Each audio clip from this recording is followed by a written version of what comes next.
Hi, I'm James Hayward and welcome to TurksLearnEnglish.com. Today I'm reading an article from the BBC website and it's about sport.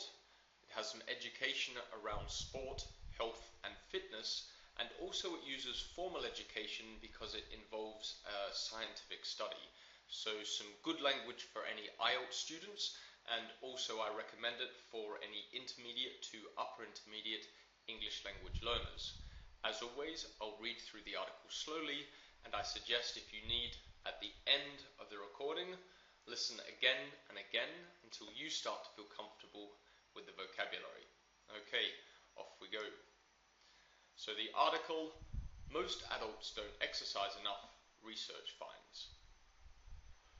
Most adults in England are risking their health by failing to get enough exercise, research suggests.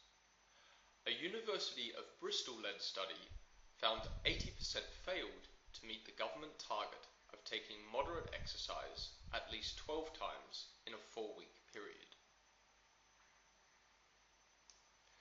Better off and better educated adults were most likely to exercise, while the poorer and least educated were most likely to be inactive. The study analysed exercise data for more than 1 million adults in England. It found about 8% of adults who were physically able to walk had not walked for even 5 minutes continuously during the 4-week period, while 46% had not walked for leisure for more than 30 minutes continuously. Researchers said 88% had not been swimming, 90% had not used a gym, and around 20% of people over the age of 16 had done only minimal amounts of physical activity.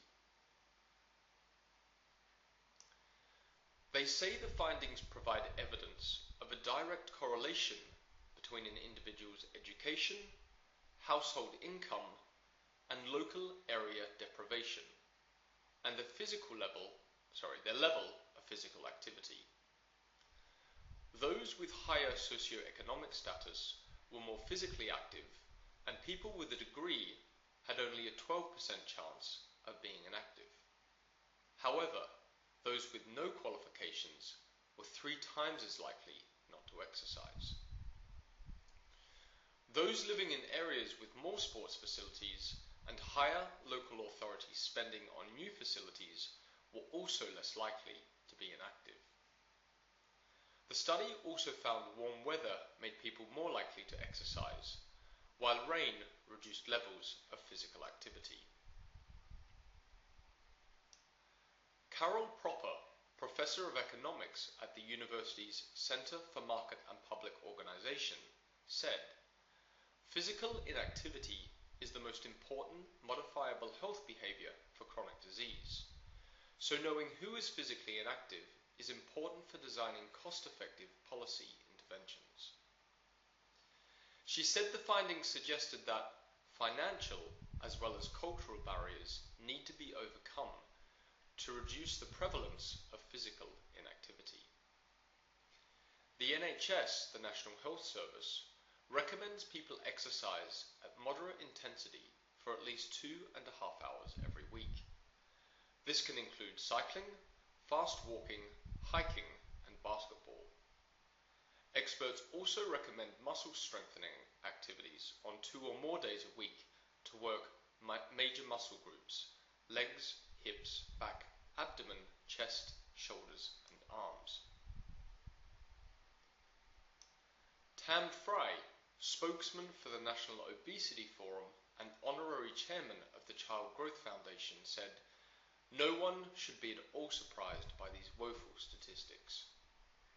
He blamed successive governments for failing to ensure that the London 2012 Olympics inspired people to participate in grassroots sport. The Economic and Social Research Council funded research analysed data from Sports England's annual Active People surveys, which included details on an individual's gender, education, income, and local area deprivation, physical activity levels, and local geographical factors such as weather and access to sports facilities and green spaces.